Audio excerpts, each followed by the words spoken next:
CTET जुलाई 2023 की तैयारी कर रहे आप सभी अभ्यर्थियों का बहुत बहुत स्वागत है टीम समर हिल सीटेट क्लासेस यूट्यूब चैनल पे। और आज के इस क्लास में हम लोग ईवीएस के सेक्शन में एक और प्रीवियस ईयर क्वेश्चन को सॉल्व करेंगे और समझेंगे चीज़ों को कि किस प्रकार से आपके कंटेंट से रिलेटेड क्वेश्चन पूछे जाते हैं और साथ ही आपके पेडागोजिकल इश्यूज से किस प्रकार के प्रश्न पूछे जाते हैं। तो जैसा कि अभी लगातार प्रीवियस ईयर क्वेश्चन वाला सीरीज चल रहा है, तो इस सीरीज़ से आप लोगों का यहाँ पे कंसेप्ट क्लियर हो जाएगा कि किस प्रकार के प्रश्न आपके कंटेंट वाले सेक्शन में रहेंगे और किस प्रकार के प्रश्न आपके यहाँ पे पेडागोजिकल इश्यूज वाले सेक्शन में रहेंगे। तो दोनों ही तरह के प्रश्नों को समझते चलना है। और इसी कड़ी में आज मैंने ये 2021 का प्रश्न पत्र लिया है और इस प्रश्न पत्र में हम लोग समझेंगे ईवीएस के सेक्शन को। तो चलिए ईवीएस के सेक्शन की ओर बढ़ते हैं। क्वेश्चन नंबर 61 से तो यहाँ पे देखिए ईवीएस का सेक्शन आ चुका है, इन्वायरमेंटल स्टडीज़। और क्वेश्चन नंबर 61, निम्नलिखित में से कौन सा भारत का एक संघ शासित प्रदेश नहीं है? विच one of the following is not a union territory of India?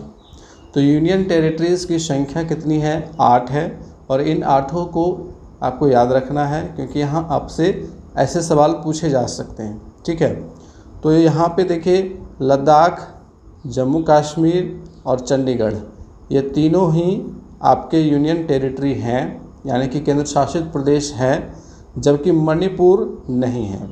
तो हमारा आंसर क्या हो जाएगा? मणिपुर। क्योंकि सवाल क्या कह रहा है कि कौन सा भारत का एक संघ शासित प्रदेश नहीं है, तो नहीं है तो मणिपुर नहीं है। ठीक है, बाकी लद्दाख भी है, जम्मू कश्मीर भी है, चंडीगढ़ भी है। और बाकी के 5 और कौन बच गए? 5 में से अंडमान निकोबार द्वीप समूह हो गया, उसके बाद आपका लक्षद्वीप हो गया, दादर नगर हवेली दमन एवं दीव हो गया, आपका पुडुचेरी हो गया, उसके बाद दिल्ली हो गई। ठीक है, 5। और बाकी के यहाँ 3 दिए हुए हैं। तो 5, 3, 8 ये भारत के केंद्र शासित प्रदेश हैं। आप लोगों को ये याद रखना है। इसके बाद अगला है प्रश्न, निम्न में से कौन से कच्चे तेल यानी कि पेट्रोलियम के उत्पादक हैं, प्रोड्यूसर्स हैं, जहां उत्पन्न होता है? ठीक है, वहां पे खदान से उत्पन्न किया जाता है यानी कि निकाला जाता है। ठीक है, तो which among the following produce crude oil, जिसे हम लोग पेट्रोलियम के नाम से जानते हैं और क्रूड ऑयल भी कहते हैं उसको। तो यहाँ पे ऑप्शंस आपके हैं बॉम्बे हाई तथा पश्चिम बंगाल, असम और ओडिशा, गुजरात और तमिलनाडु, बिहार और बॉम्बे हाई। अब इसमें देखिए सही ऑप्शन चुनना है आप लोगों को। तो सही ऑप्शन है ऑप्शन नंबर 3, गुजरात और तमिलनाडु। ठीक है, क्योंकि गुजरात और तमिलनाडु ये 2 ऐसे राज्य हैं जो पेट्रोलियम के उत्पादक हैं। बॉम्बे हाई में भी उत्पादन होता है, लेकिन यहाँ पे पश्चिम बंगाल का ऑप्शन आ गया जो इसके साथ मैच नहीं कर रहा है। ठीक है, उसी तरह से असम में तो होता है लेकिन ओडिशा में नहीं होता है। ठीक है, बॉम्बे हाई में होता है लेकिन बिहार में नहीं होता है। तो तीसरा ऑप्शन हमारा सही है कि गुजरात और तमिलनाडु। और अगर आपसे पूछा जाए कि सबसे ज़्यादा कहाँ पे उत्पन्न होता है, तो उसका आंसर जो है वो है राजस्थान। ठीक है, राजस्थान में सर्वाधिक क्रूड ऑयल उत्पन्न होता है। अगला प्रश्न है कि हमारे देश का संविधान निम्न में से किसके द्वारा या किसके नेतृत्व में बनाया गया था? The constitution of our country was prepared under the leadership of doctor Bhimrao Ambedkar. ठीक है, यहाँ पे सही आंसर है डॉक्टर भीमराव बाबा साहब अम्बेडकर के नाम से भी जो जाने जाते हैं। तो ये बहुत ही आसान सा सवाल था। नेक्स्ट क्वेश्चन, पौधों के लिए किए जाने वाले नीचे दिए गए कार्यों पर विचार कीजिए। Consider the following functions for plants. अब यहाँ है पौधों को सहारा देना, ह्यूमस प्रदान करना, भोजन संचित या भंडारण करना, पानी और खनिजों को अवशोषित करना। इनमें से जड़ों के कार्य कौन कौन से हैं? ठीक है, जड़ों के कार्य आपको बताने। द फंक्शंस ऑफ रूट्स, यानी कि जड़ों का काम क्या क्या होता है। तो जड़ों का काम आप लोगों को पता है कि पौधे को सहारा देना। ये बिल्कुल सही ऑप्शन है क्योंकि जड़ जो हैं वो पौधे का बेस होते हैं। ठीक है, जड़ ज़मीन में नीचे जाते हैं और वो पौधों को सहारा देने का काम करते हैं। तो पहला ऑप्शन तो बिल्कुल सही है। दूसरा है ह्यूमस प्रदान करना। अब देखिए ह्यूमस क्या होता है। ह्यूमस एक उपजाऊ तत्व होता है, ठीक है, जो मिट्टी में शामिल होती है। और मिट्टी में यह कैसे आती है, मिट्टी में यह जीवों के अवशेष से आती है। जब जीव जंतुओं एवं पेड़ पौधों के अपशिष्ट सड़ जाते हैं तो उनके सड़ने के उपरांत जो खाद बनती है वही ह्यूमस कहलाती है। अगर आप मिट्टी के टुकड़े को ले करके पानी में उसको घोलने का काम करेंगे तो घोलने के उपरांत आप देखेंगे कि पानी के ऊपर एक चमकीली सी परत आती है और यह परत उस ह्यूमस के कारण ही होती है, ठीक है। तो ह्यूमस एक प्राकृतिक खाद है जो पौधों के उपज में बहुत ज़्यादा योगदान देती है। लेकिन यह ह्यूमस पेड़ पौधों के जड़ों के द्वारा प्राप्त नहीं होती है, यह जीव जंतुओं के एवं पेड़ पौधों के अपशिष्ट के सड़ने से बनती है, ठीक है। तो ये ऑप्शन दूसरा जो है वो जड़ों का काम में नहीं आएगा। तीसरा है भोजन संचित या भंडारण करना। तो ये भी सही ऑप्शन है क्योंकि पेड़ पौधों के जड़ में भोजन संचित रहते हैं। चौथा है पानी और खनिजों को अवशोषित करना।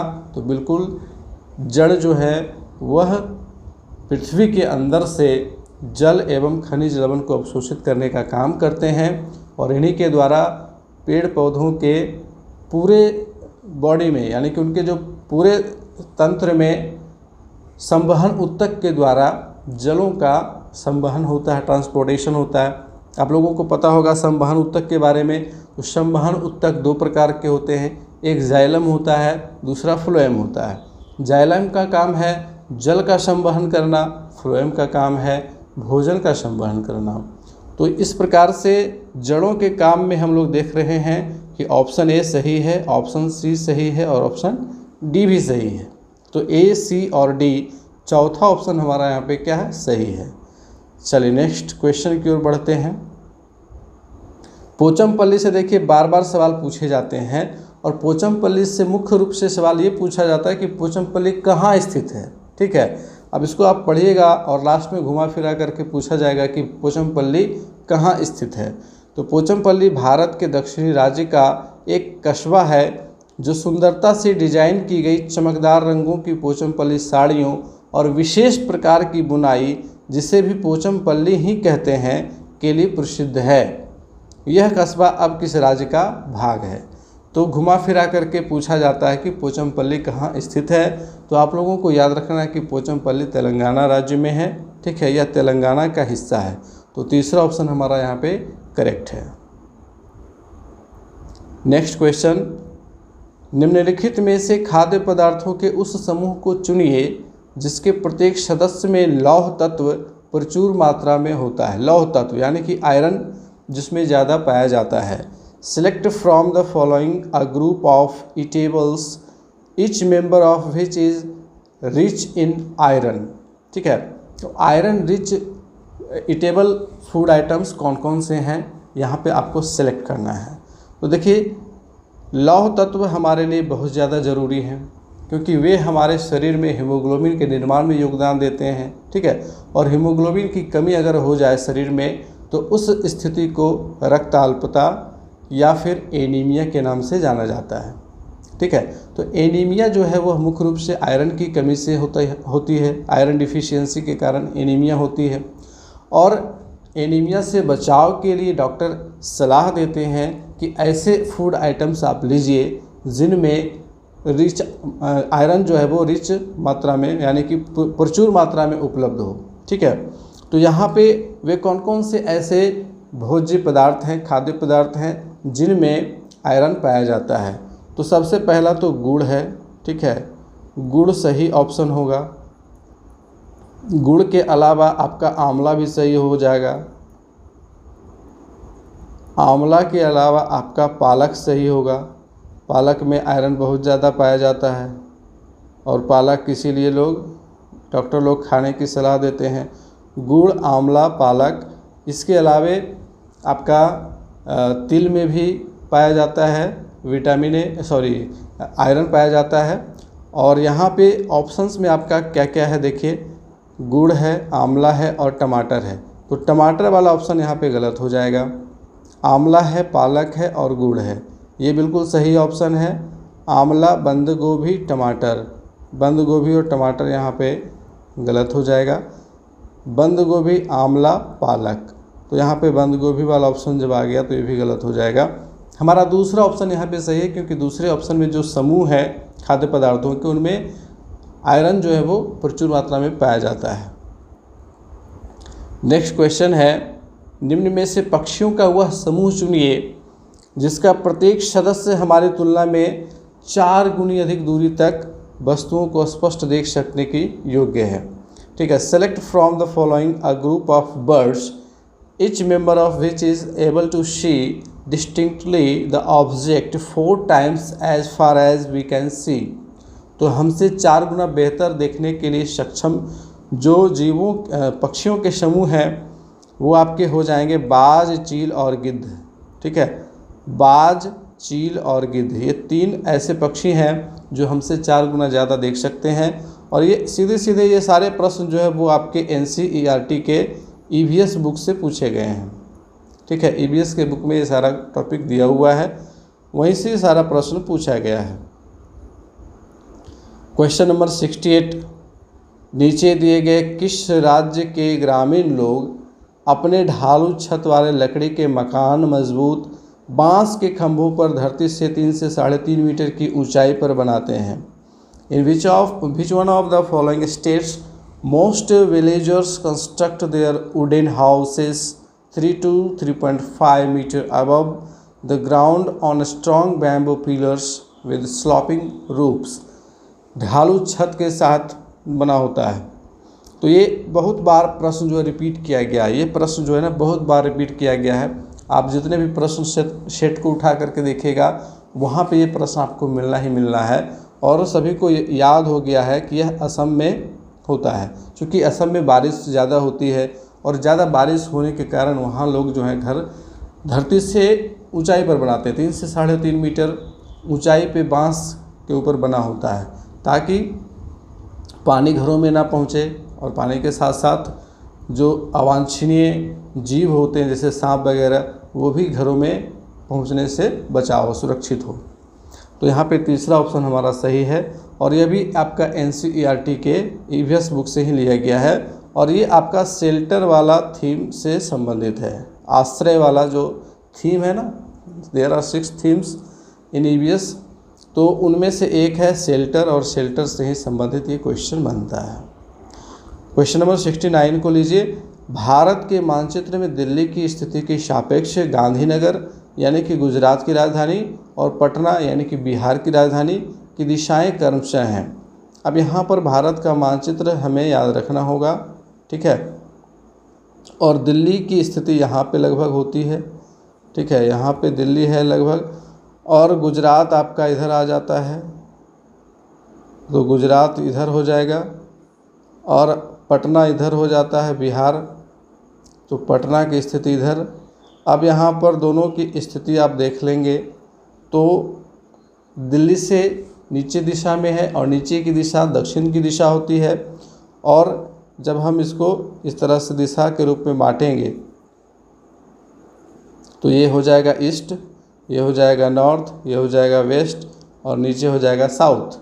अब यहाँ पर ये जो अहमदाबाद गांधीनगर वाला जो क्षेत्र है, ये क्षेत्र किधर है?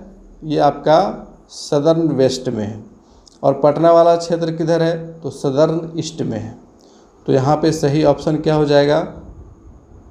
दक्षिण पश्चिम और दक्षिण पूर्व, दूसरा ऑप्शन सही हो जाएगा। चलिए नेक्स्ट क्वेश्चन की ओर बढ़ेंगे। निम्न में से किसने मटर के पौधों के साथ प्रयोग किए और यह पाया कि मटर के पौधे में कुछ ऐसे लक्षण होते हैं जो जोड़ियों में पाए जाते हैं, जैसे चिकने या खुरदुरे, लंबे या बौने, पीले या हरे आदि। अब ये सवाल जो है आनुवांशिकी वाले चैप्टर से संबंधित है। आप लोगों ने पढ़ा होगा आनुवांशिकी वाले चैप्टर में, ये आपके क्लास 10 के बायोलॉजी बुक में भी दिया हुआ है, वहाँ भी आप लोगों ने पढ़ा होगा इसका पूरा डिटेल्स, किस प्रकार से जेनेटिक में जॉन ग्रेगर मेंडल ने इसके ऊपर प्रयोग किया था। तो वही ऑप्शन यहाँ पर है कि इसके ऊपर प्रयोग किसने किया था? मटर के पौधे के ऊपर तो मेंडल ने प्रयोग किया था। तो हमारा दूसरा ऑप्शन सही है यहाँ पे। क्वेश्चन नंबर 71 है, निम्न में से कौन सा एनसीएफ 2005 के अनुसार ईवीएस पाठ्यक्रम में सुझाए गए 6 विषयों में से एक है? अब यहाँ पे थीम में से सवाल पूछा गया है, ठीक है। तो थीम से मैंने पहले ही क्लास में आप लोगों को कहा था कि थीम आप लोगों को याद रखना है, क्योंकि थीम से एक ना एक सवाल पूछ लिए जाते हैं, ठीक है। तो वे थीम जो है उनमें से 6 में से यहाँ पे एक थीम पहचानना है कि कौन सा है। पदार्थ नहीं, पदार्थ तो नहीं है। प्राकृतिक संसाधन ये भी नहीं है। चीज़ें जो हम बनाते हैं और करते हैं, things we make and do, this is the right option. चीज़ें कैसे काम करती हैं ये भी थीम नहीं है। तीसरा ऑप्शन जो है वो सही है यहाँ पे। क्वेश्चन नंबर 72, उपाख्यान अभिलेखों में क्या नहीं दर्ज करना चाहिए? अब ये देखिए पेडागोजिकल इश्यूज वाला क्वेश्चन आ गया यहाँ पे, ठीक है। उपाख्यान अभिलेख, एनेक्डोटल रिकॉर्ड्स जो होते हैं, जो बच्चों के प्रगति को प्रदर्शित करने के लिए और बच्चों के आपके एग्जामिनेशन के लिए बनाए जाते हैं। तो यहाँ पे क्या दर्ज नहीं किया जाना चाहिए? एनेक्डोटल रिकॉर्ड जब तैयार किया जाता है तो उसमें ये सवाल है। मुख्य रूप से समस्याग्रस्त स्थितियों की पहचान करना, तो ये देखिए समस्याग्रस्त स्थितियों की पहचान करना ये दर्ज नहीं किया जाता है। ये हम केस स्टडी में दर्ज करते हैं, एनेक्डोटल रिकॉर्ड में नहीं करते हैं। निर्णय वाले कथनों को लिखना, मेकिंग स्टेटमेंट्स ऑफ जजमेंट, तो एनेक्डोटल रिकॉर्ड में हम जजमेंट भी नहीं देते हैं। मजबूतियों और कमजोरियों की पहचान करना, ये सही है। बच्चों के स्ट्रॉन्ग पॉइंट्स और वीक पॉइंट्स को हम एनेक्डोटल रिकॉर्ड में लिखते हैं, वहाँ पे मेंशन करते हैं कि ये बच्चा जो है ये मैथ में तो बहुत अच्छा है बट इसकी हिंदी जो है वो थोड़ी सी वीक है, या फिर इसकी साइंस तो बहुत अच्छी है लेकिन इसका आर्ट्स वाला जो सेक्शन है वो थोड़ा सा वीक है। इस तरह से हम लोग वहाँ पर मेंशन करते हैं। बच्चे की रुचियों और संबंधों आदि की पहचान करना, ये भी सही है। बच्चों की अभिरुचि किस चीज़ में है, किस फील्ड में वो ज़्यादा रुचि लेता है, जब हम उसका एनेक्डोटल रिकॉर्ड बनाते हैं तो उसमें वो मेंशन किया जाता है। तो सी और डी तो दर्ज करते हैं लेकिन ए और बी दर्ज नहीं करते हैं। तो हमारा ऑप्शन हो जाएगा ऑप्शन नंबर 1 ए और बी। क्वेश्चन नंबर 73 में बढ़ते हैं। आप एक एकीकृत ईवीएस कक्षा के लिए कैसे योजना बनाएंगे? How will you plan for an integrated EVS classroom? तो देखिए ईवीएस की जो क्लासरूम है वो इंटीग्रेटेड तो ऑलरेडी है, because there are 3 main subjects included in EVS, science, social science and environmental science. ये तीनों ही ईवीएस में शामिल होते हैं और इसके ऊपर पिछले 2-3 सेट में हम लोगों ने देखा हुआ है, इस तरह के प्रश्न पूछे जाते हैं। अब यहाँ पर कह रहा है कि आप एक शिक्षक के रूप में एकीकृत ईवीएस कक्षा के लिए किस प्रकार से आप अपनी योजना बनाएंगे, आप अपना जब लेसन प्लान बनाएंगे तो यहाँ पे किन किन चीज़ों का ध्यान रखेंगे। ऑप्शंस हैं, एक पाठ में 2 या अधिक विषय क्षेत्रों को मिलाएंगे, बिल्कुल सही ऑप्शन है। अलग योजनाओं में सभी विषयों को अलग करेंगे। अब सभी विषयों को हम अलग करेंगे तो वो एकीकृत कैसे होगा? हमें करना है एकीकृत, यानी कि अलग अलग विषय जो है वो इस एक ही टॉपिक में शामिल हो जाएं। विज्ञान और सामाजिक विज्ञान के लिए अलग अध्यापकों का प्रबंध करेंगे, ये भी तो अलग करना हो गया, यहाँ पर हमें अलग नहीं करना है। पर्यावरण विज्ञान के लिए अलग अध्यापक का प्रबंध करेंगे, ये भी गलत ऑप्शन। पहला ऑप्शन जो बिल्कुल सही है कि एक पाठ में 2 या 2 से अधिक विषय क्षेत्रों को हम शामिल करेंगे, एक साथ उसको कंबाइन करके समझाएंगे। क्वेश्चन नंबर 74 आ चुका है। पुनीत ने अपनी कक्षा 5 के शिक्षार्थियों को मानव शरीर की एक रूपरेखा दी और उन्हें भोजन विषय पढ़ाने से पहले पाचन तंत्र बनाने को कहा। क्या कहा? पाचन तंत्र, डाइजेस्टिव सिस्टम का जो डायग्राम होता है उसे बनाने के लिए कहा। पुनीत क्या चाहता था?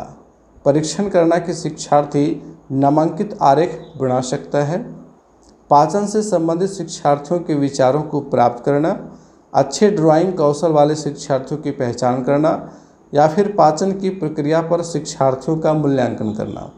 अब देखिए यहाँ पे क्लास स्टार्ट करने से पहले, ठीक है, विषय पढ़ाने से पहले पाचन तंत्र को बनाने को कहा गया है।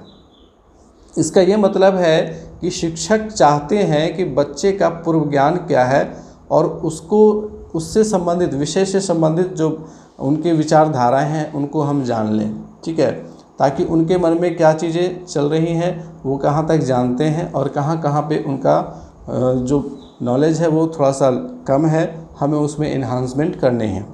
तो यहाँ पे सही ऑप्शन हो जाएगा पाचन से संबंधित शिक्षार्थियों के विचारों को प्राप्त करना। यहाँ पे लर्नर्स के पास जो आइडियाज़ हैं उनको हम आइडेंटिफाई करना चाह रहे हैं, तो दूसरा ऑप्शन सही है। क्वेश्चन नंबर 75 आ चुका है। निम्न में से क्या रचनात्मक आकलन के संबंध में सही नहीं है? Which of the following is not correct with respect to formative assessment. Formative assessment क्या होती है? तो देखिए, आकलन मुख्य रूप से जब हम शिक्षण कर रहे होते हैं, शिक्षण अधिगम की प्रक्रिया में शामिल होते हैं, तो formative assessment and summative assessment ये दो मुख्य रूप से होता है, ठीक है। तो फॉर्मेटिव असेसमेंट में क्या होता है और समेटिव असेसमेंट में क्या होता है? तो फॉर्मेटिव असेसमेंट जो है वो सीखने के लिए या अधिगम के लिए आकलन के रूप में प्रयुक्त होता है, एक टूल है, ठीक है, एक ऐसा टूल है, एक ऐसा उपकरण है जो सीखने के लिए आकलन करता है, ठीक है, सीखने के लिए आकलन में हमारी सहायता करता है फॉर्मेटिव असेसमेंट। और समेटिव असेसमेंट क्या है? वो सीखने का आकलन में सहायता करने वाला एक उपकरण है, वो भी एक टूल है। तो जब हम किसी विषय को पढ़ा रहे होते हैं, ठीक है, और पढ़ाते पढ़ाते हम क्या करते हैं, बच्चों का टेस्ट ले लेते हैं, है ना, बीच में ही सवाल पूछना शुरू कर देते हैं जितना हमने पढ़ाया, तो वहाँ पे हम फॉर्मेटिव असेसमेंट यूज़ कर रहे हैं, ठीक है। और जब हम विषय समाप्त हो गया, ठीक है, आप कह सकते हैं कि 6 चैप्टर समाप्त हो गया और 6 चैप्टर का एक साथ एग्ज़ाम ले रहे हैं, तो वहाँ पे वो समेटिव असेसमेंट के तौर पर आता है। तो जो अर्धवार्षिक परीक्षाएं होती हैं, वार्षिक परीक्षाएं होती हैं, ये क्या कहलाती हैं? समेटिव असेसमेंट कहलाती हैं। वहीं फॉर्मेटिव असेसमेंट जब हम पढ़ाते पढ़ाते टेस्ट ले लेते हैं या चैप्टर समाप्त होने के बाद उस चैप्टर से रिलेटेड प्रश्न पूछते हैं, तो वहाँ पे वो फॉर्मेटिव असेसमेंट के अंतर्गत आ जाता है। यहाँ पे सवाल क्या है कि निम्न में से क्या रचनात्मक आकलन के संबंध में सही नहीं है? रिपोर्ट कार्ड के प्रत्येक तिमाही में इसकी सूचना दी जानी है। दूसरा है, अधिगम को सुदृढ़ करने के लिए यह अध्यापक को समय पर कार्यवाही करने में मदद करता है। ये तो बिल्कुल सही है। फॉर्मेटिव असेसमेंट, इसको छात्रों की प्रगति की निगरानी करनी है। बिल्कुल सही है कि छात्रों की प्रगति किस प्रकार से हो रही है, इसका आकलन हम फॉर्मेटिव असेसमेंट के थ्रू कर सकते हैं। बच्चे के सीखने की कोई भी जानकारी रचनात्मक आकलन में मदद कर सकती है, ये भी सही है। पहला जो ऑप्शन है वो सही नहीं है कि रिपोर्ट कार्ड के प्रत्येक तिमाही में इसकी सूचना दी जानी है। ऐसा कहीं पे लिखा हुआ नहीं है, ऐसा कोई रूल रेगुलेशन नहीं है। तो पहला ऑप्शन हमारा यहाँ पे हो जाएगा सही, क्योंकि यह रचनात्मक आकलन के संबंध में सही नहीं है। Question number 76। स्मिता अपने शिक्षार्थियों को कार्य से संबंधित लैंगिक विषमता और रूढ़िवादी छवियों के प्रति संवेदनशील करना चाहती है।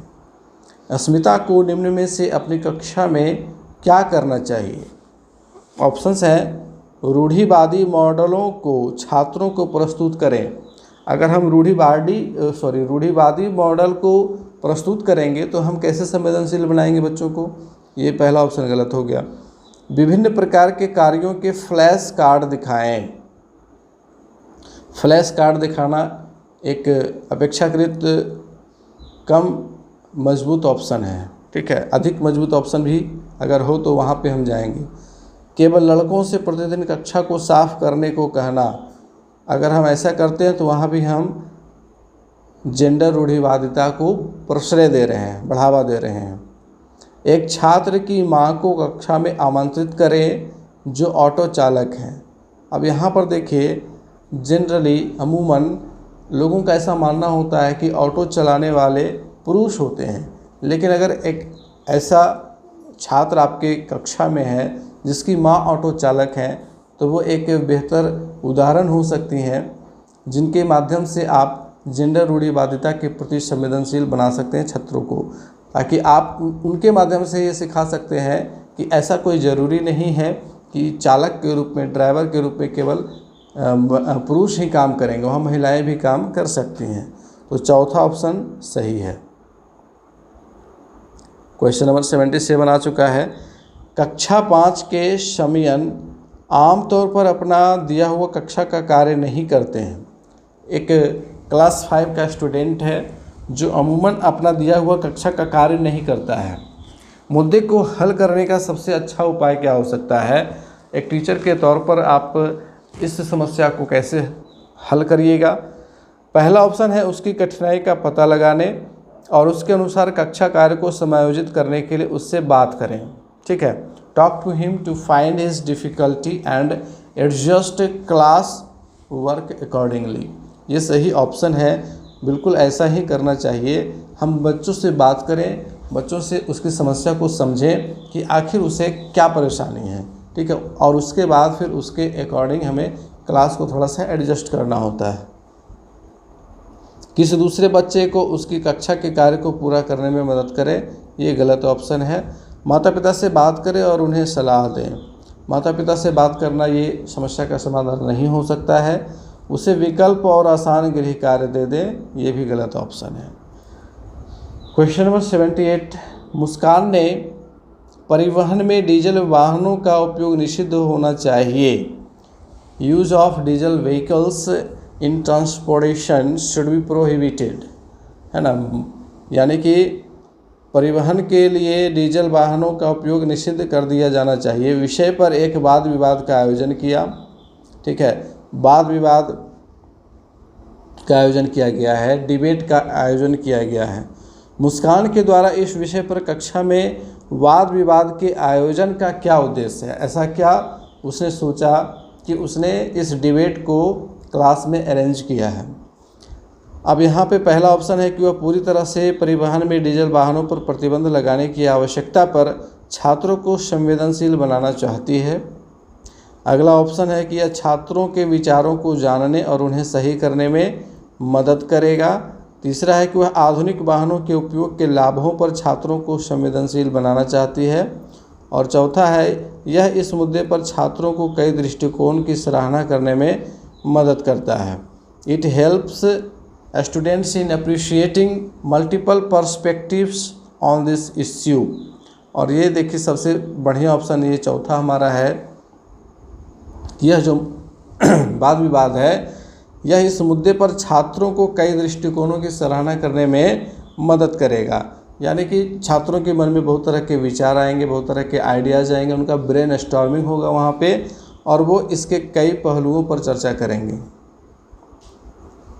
क्वेश्चन नंबर 79, ईवीएस में मानचित्रण कौशल mapping skills in EVS help develop landscape खींचने के कौशल को विकसित करता है, पूर्वानुमान और गणना के कौशल को विकसित करता है, रिकॉर्डिंग कौशल को विकसित करता है, या फिर स्थानों की सापेक्ष स्थिति की समझ को विकसित करता है। तो देखिए जब हम मानचित्र बनवाने का काम बच्चों से करते हैं, बच्चों से कहते हैं कि आपका घर जहां अवस्थित है और विद्यालय जहां अवस्थित है इसके बीच के रास्ते का मानचित्र बनाइए, तो वह क्या करता है कि स्थानों की सापेक्ष स्थिति को समझता है। वहाँ पे वह समझता है कि उसका घर जहाँ से उसका रास्ता शुरू होता है उसके स्कूल के लिए, तो फिर कौन कौन सी दिशाओं में किधर किधर मुड़ कर के किस किस गली में घूम करके वो स्कूल पहुंचता है।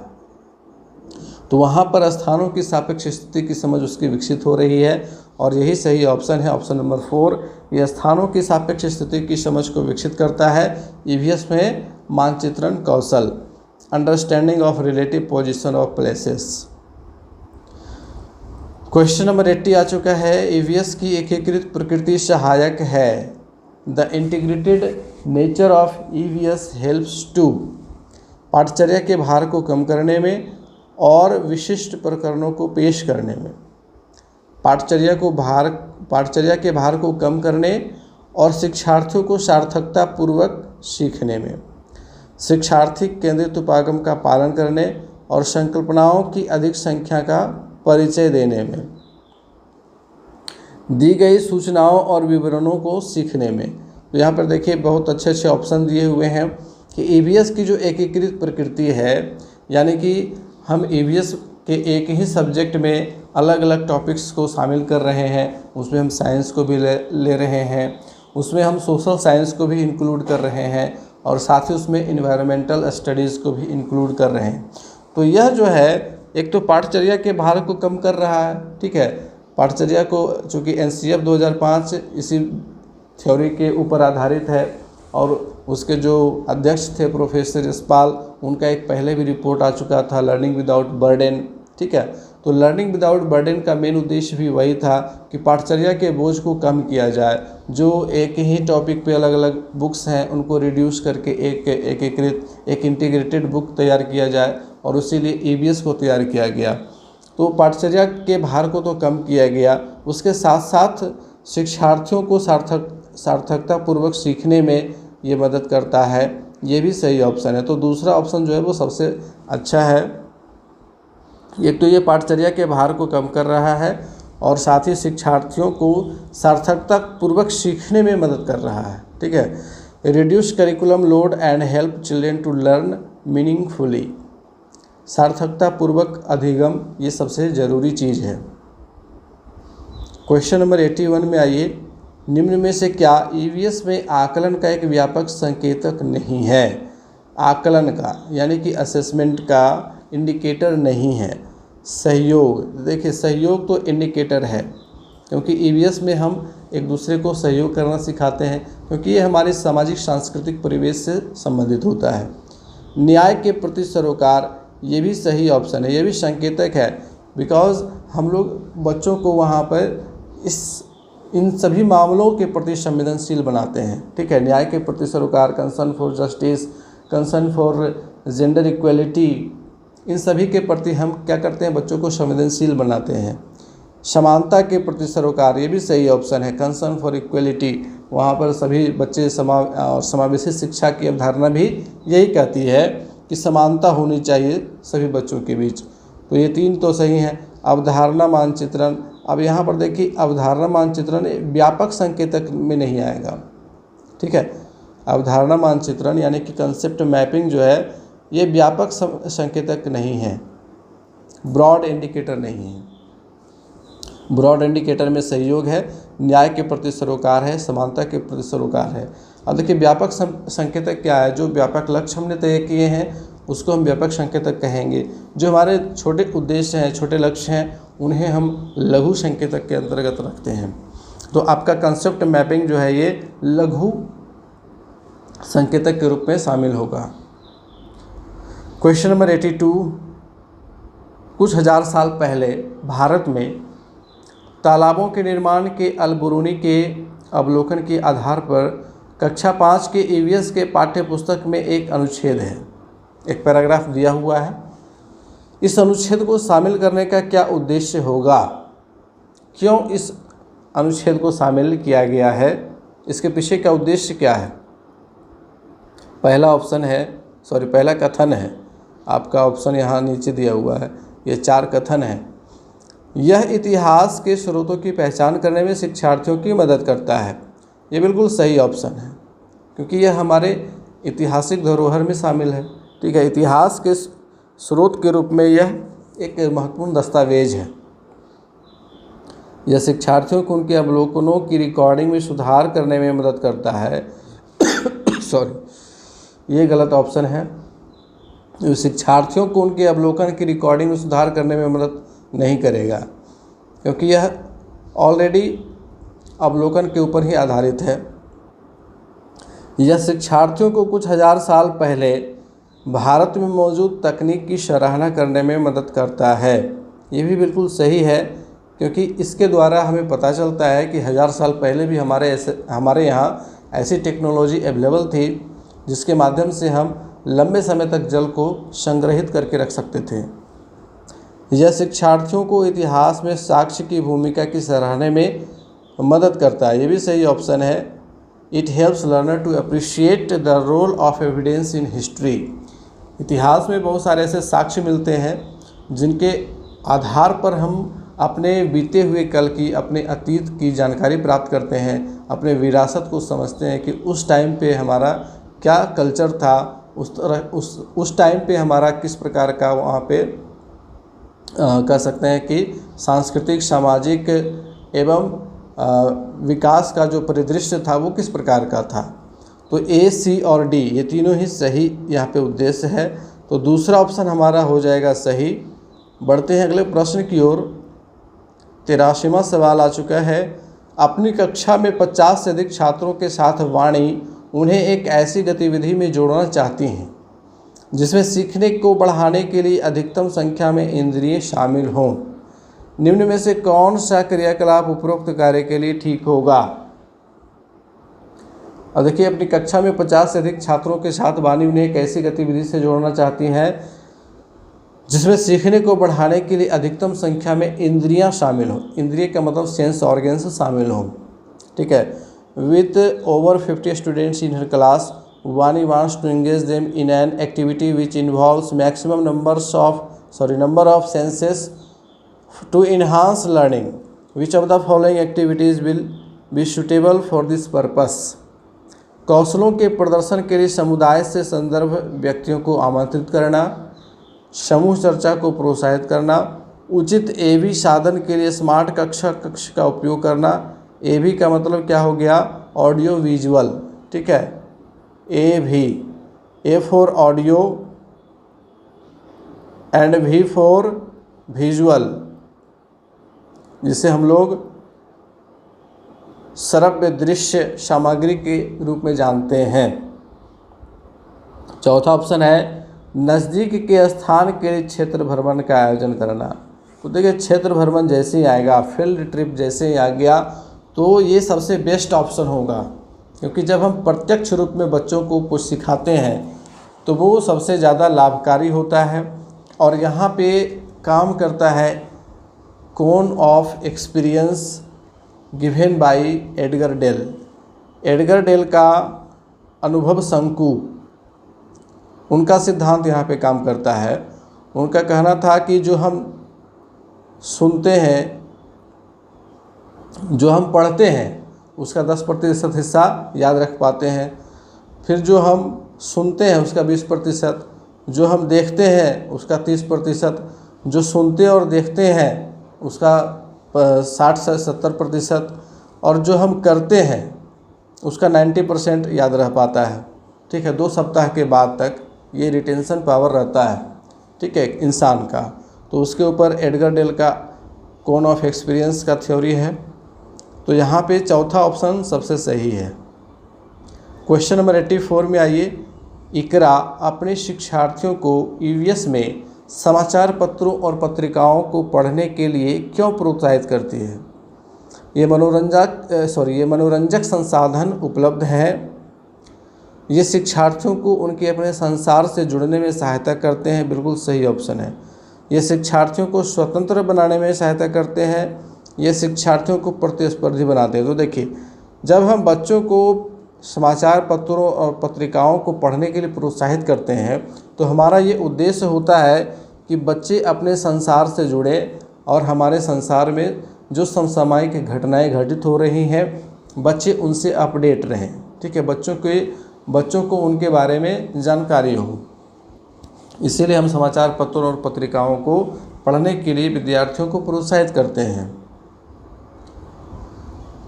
क्वेश्चन नंबर 85, पर्यावरण अध्ययन में प्रश्न करने को एक युक्ति के रूप में उपयोग किया जाता है। Questioning as a strategy in teaching learning of EVS is used for. अनुशासन को बनाए रखने के लिए, ध्यान खींचने के लिए, नियमों के पालन को बढ़ावा देने के लिए, कक्ष में जिज्ञासा को बढ़ाने के लिए। अब देखिए, प्रश्न पूछना, प्रश्न करना, ये क्यूरियोसिटी को बढ़ाने के लिए सहायक होता है, जिज्ञासा को बढ़ाने के लिए सहायक होता है। ठीक है, arousing curiosity in classroom, this is the right option, option number 4। Question number 86, नीचे दिए गए कौन से एक राज्य में तोरांग का अर्थ जंगल होता है। तोरांग का अर्थ जंगल। तो तोरांग जो है झारखंड में जंगल के नाम से जाना जाता है। ठीक है, झारखंड में हम जंगल को तोरांग कहते हैं। वहाँ के आदिवासी बहुल इलाकों में जंगल को तोरांग कहा जाता है। तो चौथा ऑप्शन सही है। क्वेश्चन नंबर 87 में आ जाइए। आपका घर X पर स्थित है तथा आपका विद्यालय Y पर स्थित है। यद्यपि आपका विद्यालय ठीक सामने है, दोनों घर और स्कूल दोनों ठीक सामने हैं, लेकिन बीच में व्यस्त राजमार्ग होने के कारण आप सीधे नहीं जा सकते। अतः पहले आप ठीक दक्षिण में 125 मीटर दूर जाते हैं। अब मान लीजिए कि हमारा घर जो है X पॉइंट पे अवस्थित है और हम सबसे पहले दक्षिण में 125 मीटर दूर जाते हैं साउथ में, ठीक है। तो ये पॉइंट तक हम पहुंच गए 125 मीटर, ये साउथ में है। फिर ठीक पूर्व में, अब पूर्व दिशा की ओर मुड़ जाइए, पूर्व दिशा की ओर चलिए। 100 मीटर लंबा सुरंग पथ पार करते हैं। ये 100 मीटर का टनल वे है। इसके बाद ठीक उत्तर में 125 मीटर दूरी पर Y पर अपने विद्यालय पहुंच जाते हैं। ठीक ऊपर चढ़ेंगे और यहाँ पे है Y, विद्यालय हमारा है। अब देखिए घर से ठीक सामने है विद्यालय, घर के ठीक पूर्व दिशा में है। क्या कह रहा है? Y पर विद्यालय के सापेक्ष X पर आपका घर कहाँ स्थित है। अब यहाँ देखिए 100 मीटर, यहाँ दूरी जो है वो डिस्टेंस 100 मीटर होगा आयत के अनुसार से, क्योंकि नीचे हम 100 मीटर दूरी चल कर के आए थे, फिर 125 मीटर पर पहुँचे, तो ये बिल्कुल सामने 100 मीटर ही होगा, ठीक है। तो Y पर विद्यालय के सापेक्ष X पर आपका घर कहाँ स्थित है। तो ये ऑप्शन हो जाएगा 100 मीटर ठीक पश्चिम दिशा में। तीसरा ऑप्शन सही है। चलिए नेक्स्ट क्वेश्चन की ओर बढ़ते हैं। कोई लड़का नागरकोइल से मड़गांव जाने के लिए 4 जून 2020 को किसी रेलगाड़ी में सवार हुआ, ठीक है। 4 जून 2020 को यह रेलगाड़ी 22:30 पर नागरकोइल से चली। 22:30 पर नागरकोइल से चलती है और 6 जून 2020 को 4:30 बजे मड़गांव पहुंचती है। अब यहाँ देखिए 6 जून को पहुंच रही है, तो पहले हम 4 जून से 5 जून की ओर आएंगे। 5 जून 2020 और टाइम रहेगा 22:30, यानी कि ये 24 घंटे का टाइम हो गया 4 जून से लेकर के 5 जून तक, ठीक है। अब फिर 5 जून से फिर 6 जून तक चलेंगे, तो 6 जून तक, और यहाँ पे 6 जून को 4:30 बजे सुबह में पहुँच गया वहाँ पे, ठीक है। तो 22:30 बजे, यानी कि रात्रि के 10:30 बजे से लेकर के 4:30 बजे तक कितने घंटे हो गए? तो आपके 6 घंटे हो गए, ठीक है। 6 आवर यहाँ पर हो गया और 24 आवर इधर रहा, यानी कि कुल टाइम हमारा 30 घंटे लगा। यहाँ पे हमने टाइम निकाल लिया 30 आवर्स।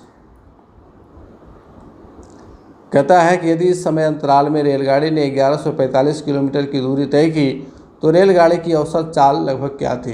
तो औसत चाल बराबर कुल दूरी बटे दूरी तय करने में लगा समय। तो दूरी हमारा है 1145 और टाइम लग गया 30 घंटे का। तो जब हम डिवाइड करेंगे तो हमारा आंसर निकल करके आ जाएगा, ठीक है। तो डिवाइड करने के उपरांत हमारा आंसर आता है 30 या 90। यहाँ पर आप इसको काट भी सकते हैं, काटने के बाद आसानी हो जाएगी। तो 5 से ये आराम से कट जाएगा। 5 दूनी 10, 5 दूनी 10, 5 9 45 और 5 छक्के 30। अब 6 से 229 में भाग दे देंगे। 6 तिया 18, बच जाएगा 4, 49, 6 8 48। अब यहाँ देखिए 38 आ गया, तो 38 वाला जो ऑप्शन होगा हम उसको टिक कर लेंगे। दूसरा ऑप्शन हमारा यहाँ पे सही हो जाएगा। 38.5 किलोमीटर पर आवर लगभग औसत चाल थी। तो इस प्रकार से देखिए पिछले सेट में भी औसत चाल से संबंधित सवाल पूछे गए थे और उन सेटों में देखा था कि किलोमीटर प्रति घंटा से मीटर प्रति सेकंड में बदलने वाला भी सवाल दिया हुआ था, ठीक है।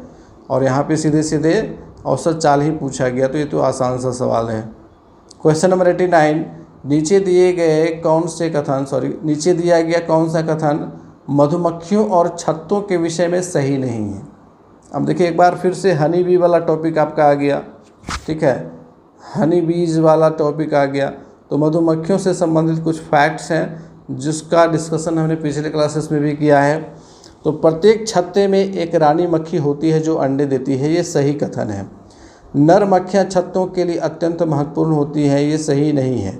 नर मधुमक्खियों का बहुत ज़्यादा इम्पोर्टेंट वर्क नहीं होता है। छत्ते में बहुत सारी काम करने वाली मधुमक्खियाँ होती हैं, बिल्कुल सही है। श्रमिक मधुमक्खियाँ ही सबसे ज़्यादा होती हैं छत्ते में। छत्ते में केवल कुछ नर मक्खियाँ होती हैं, ये भी सही है। कुछ नर मक्खियाँ ही होती हैं, बहुत ज़्यादा नर मक्खियाँ नहीं होती। तो दूसरा ऑप्शन हमारा यहाँ पे सही हो जाएगा। क्वेश्चन नंबर 90, आज हम मिर्ची के बिना भोजन की कल्पना भी नहीं कर सकते हैं। इसे व्यापारी हमारे देश में कहाँ से लाए थे, किस देश से लाए थे? तो ये सीधे सीधे आपका EVS बुक से उठाया हुआ सवाल है, ठीक है। EVS बुक में आपको मिल जाएगा इसका आंसर, और इसका आंसर है दक्षिण अमेरिका। दक्षिण अमेरिका से मिर्ची आया था। कौन कहाँ से आए जी, इस तरह का एक पोयम भी है जिसमें बताया गया है कि आलू कहाँ से आया, भिंडी कहाँ से आया और कॉफ़ी कहाँ से आया, ठीक है। उसी क्रम में बताया गया कि हरी मिर्च जो है वो दक्षिण अमेरिका से आई है। तो तीसरा ऑप्शन सही है यहाँ पे। तो इस प्रकार से 90वां क्वेश्चन जो है यानी कि EVS सेक्शन का लास्ट क्वेश्चन कंप्लीट हो गया।